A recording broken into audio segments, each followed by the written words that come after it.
Well, in the previous video, I mentioned how banks earn money, how they multiply money by taking a large sum amount of money supply, by taking their customer deposits and lending it to the market. But now in this video, I'm going to be explaining how banks need the segments to earn money, to multiply money. In simple words saying, revenue breakdown.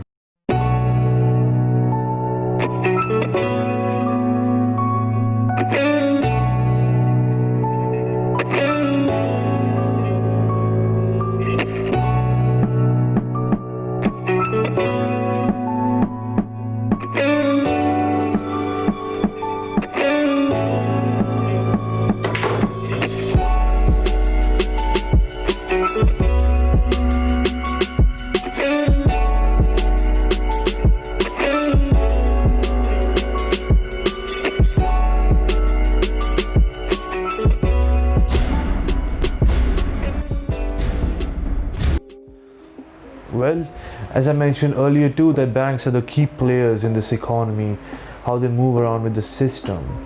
They can literally spend hundreds of millions by taking all the mortgage financing aside just to burn somebody's business. So you see how strong banks are. Now, before going further, I'm going to add up some prerequisites on incoming and outgoing operations of banking, which is digitally centralized.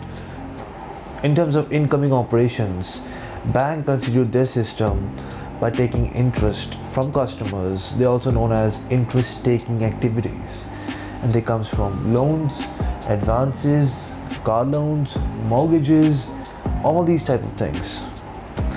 And now second one is interest giving, which is officially known as outgoing activities, the money that is flowing out of the bank.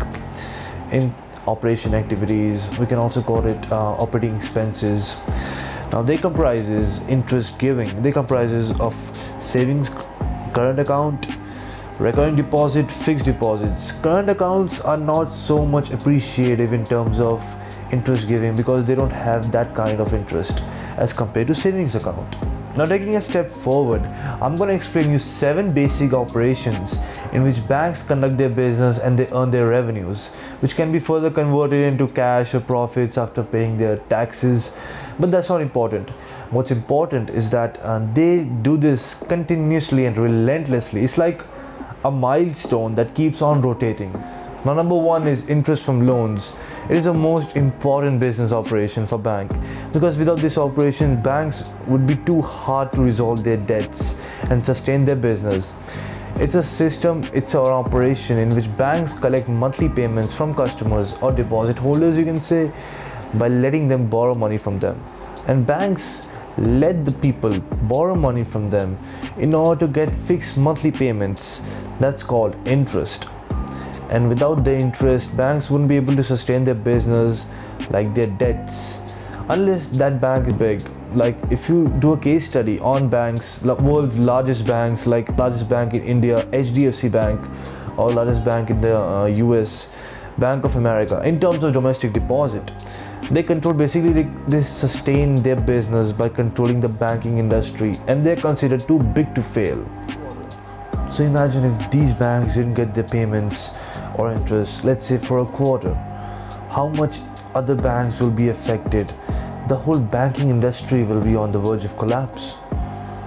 And that happened here only, the pandemic, where government paused the interest payments, and they said basically they gratified people to stop paying interest to the banks for 3 months.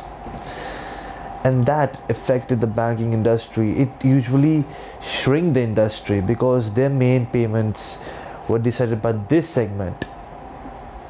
But banking is recovering day by day. And if you look, the beauty of this operation is that nobody is responsible. Banks get to get collateral if customers didn't pay them. And that's the backbone of this system, collateral. And grant me a favor to let me explain you this system in a very simplified manner. In an example, let's say I own a bank and I borrow money at 5% margin, and I lend that same money at 10% margin. So you can understand how much my net margin is. It's 5% more what I was borrowing for. And that's where the beauty is. Low cost borrowing means greater lending. Greater lending means high collateral. The game is pretty simple. And the second operation is interchange fees. This fees usually occurs, and this is an interesting one. This fees usually occurs when somebody is having an online or a wholesale shopping, let's say in a Walmart or Big Bazaar, all these type of retail shops. When you swipe your card for a transaction, then that money isn't directly transferred to somebody's bank account. Let's say, also in a formal example, let's say I'm shopping in a Big Bazaar or a Walmart. Let's say I'm shopping in a Walmart. I swipe my card for a transaction of payment, then that money is directly transferred to Walmart. Then that money from Walmart, it's gone to merchant bank, and that money from merchant bank is transferred to Walmart bank. Merchant bank is having a commission in between, so you can understand this is a part of banking. Interchange fees. Now the third and fourth operation I'll be comprising as a whole, and those are service and charging fees. Fees is a very important part in the business culture of banking. Now these type of activities and operations usually comprises and gets settled. Like banks usually provide so much opportunities: debit card, mobile banking, checkbooks, demand draft, and in charging fees, like for example current account holder usually shops for more than 50 to 100 times a day. He does transactions more than 100 times a day. So it's a common sense that banks are not gonna let him get away with that money for free.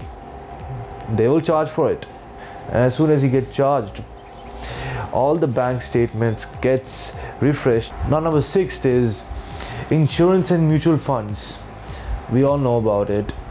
Banks are trying so hard to sell policies of different insurance companies on their behalf to increase insurance financing, to increase gross premiums at least by 36% YOY. And the 6th one is trading and brokerages. Well, banks have created a specific department for these kind of activities. It's also known as debt financing and equity financing, where company borrows money from other investors or the customers. Last but not the least, 7th one, which is a very lucky number also, I guess. So the 7th operation is known as asset management, where high net worth individuals or big companies, you can say big titans, they need to have their funds in order to have an incremental growth, let's say over a period of 5 years or 10 years maybe. And they use economic factors like money supply, inflation, GDP to debt equity ratios, like all these type of complex things, in order to have a track record of what kind of movement, we can say what kind of abstraction that ETF underlying asset can play in order to have that incremental growth. So I guess this is it. So I'll catch up with you guys soon with a new video coming up. Till then, subscribe to my channel, more content coming up.